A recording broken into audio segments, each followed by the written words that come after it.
Hey there, y'all. So I was on YouTube this morning and I've been thinking about like my reading 2026 goals, just like a lot of us bookish people have been doing. I came across Nat. Her name is the bookish underscore wife on YouTube as well as on Instagram.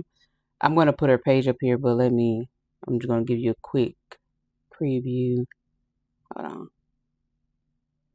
This is her page on YouTube. And so then she said that she had got inspired by this other lady. Her name is Kayla's Bookish Vibes, which is also her name on YouTube, Instagram, and TikTok. So I said, you know what? Let me go ahead and knock my zone out. So with that being said, I made a promise to myself coming into 2025 that I did not keep, and I really want to keep it in 2026. And that is reading more of the physical books that I have on my shelf. I believe I probably still have books that I bought in 2023 that I have not read. So, with that being said, I really need to get into gear on that. Because now it has come to the point I have three bookshelves out of my living room, and then I have this cubby bookshelf that three of them have books in. I'm going to three book events for certain in 2026. I'm not going to deny myself any books.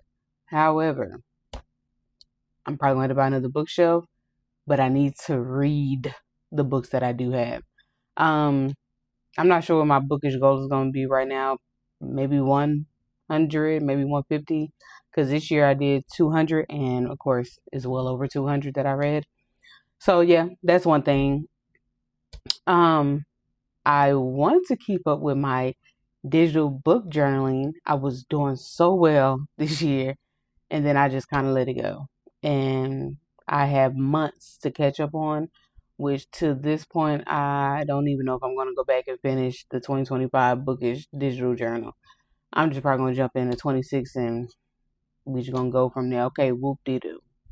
Other than that, another thing like they talked about. Okay, I'm on some, street team, art teams, and I really enjoy the ones that I am on. But I agree with you when it comes to NetGalley. If I'm gonna do NetGalley, I need to be stricter on myself because I will have books that I've gotten like months ago, and I will wait literally until the last minute to read it, which is forcing myself to read it. And then it gets to the point where, hey, you can DNF a book on NetGalley in case you didn't know. You know what I'm saying? But what if it was actually a really good read? I may not know because I'm kind of forcing myself to read it, and then I'm like, I'm not feeling it. So let me just stop. As of this moment, I know for certain I have 5 to 6 reads. I'll put them up on the screen for NetGalley, and they're all basically due in that first quarter, except for one is due in April. And you would have thought that I would have read them already, especially ones that are due in January. Nope. So in January, I'm going to start them. So that's another thing. Like Nat was saying, I'm really an audiobook girly. Like, I mean, I love my physicals because of course I have a lot of them, but I do love my audiobooks because I can get through them quicker. So now unless there's something on there that I see that I want, whether audio or digital, when it comes to NetGalley, I just need to like if I'm gonna get it, Ebony, stick to it, get it done ahead of time, and let it be, or just don't bother with it. Okay, just don't bother with it. Because sometimes, I mean, I'll post the review. I will post the review or how I felt on NetGalley, but I don't always post it like on social media. And of course, I post it in. I use Goodreads, Fable, and Storygraph. So those are the ones right now that I'm on. I did hear Nat talk about Bookmori, so I may take a look into that. But at the same time, I got three digital book trackers, and I'm talking about doing a digital book journal um, with my reviews as well. So I don't know. I don't know because now I'm back on YouTube. I'm doing my interviews and doing other things that I want to show on YouTube with my life. So I don't want to give myself too much, but I know I can do anything I put my mind to. Um, what else? I think that's probably really it, to be honest. You know, I just want to stay in the space and I want to learn more, grow more, of course. Um, I want to make sure that I'm giving not only myself a fair shot, but these books a fair shot. Like I said, I want to read these books that are on my shelf. I want to discover more authors, but I am going to try to focus more on what I want to do in this space besides just reading. Because I do love reading. I'm loving that I'm interviewing influencers like myself now. Eventually, I will get to authors that I want to interview. Eventually, I want to get to in person, um, doing panels and stuff like that. So, yeah.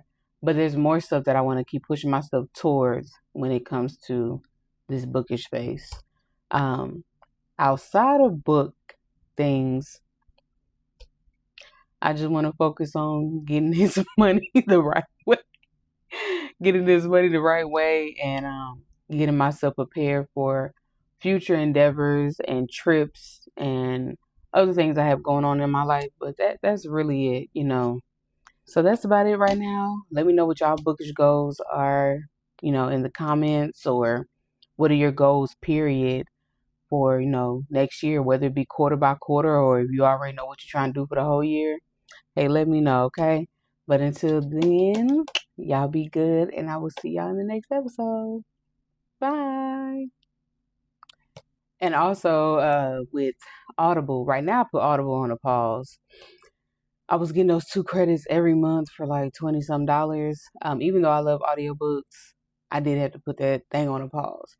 So when it starts back up, I think in February, I'm gonna see if I want to keep it that way or if I'm gonna go change to the one that you get every other month. Yeah. So, because I know, like I said, I'm on this saving money thing because there's other things I want to do. I love reading books. I love the bookish community, but there's also other things that I want to do, other avenues that I want to explore, other hobbies I want to try. So yeah. Mhm. Now I'm gonna say one thing about this audio book thing, child. Okay, Fulton County. When I got my library card on Hoopla, you could borrow I think 10 a month, right? That's not even including the flex. And the next thing I know, it went down to 5. And I was like, oh, that's weird. I thought it was 10. But child, I just seen that it said it's going down to 2 borrows a month. And it's like y'all are pushing us away or pushing us more into Audible or something. And I mean, the one thing I loved about Hoopla is that you could go ahead and borrow right then and there. Whereas when it comes to what's the other one, Libby, that it was, if it's a popular book, you're gonna have to wait, and definitely may have to wait some months. You know what I'm saying? Which in some cases, okay, it's that works out or whatever. But I just hate that they lowered it. Like, at least keep it at 5. So I wonder what else. I'm gonna have to take a deep dive into that as far as audiobooks are concerned. What other audio apps are out there that are linked to the library? But yeah, I just thought that was crazy. So I just wanted to add that in there. But I think finally, I think that's all that I got for y'all. So yeah, bye.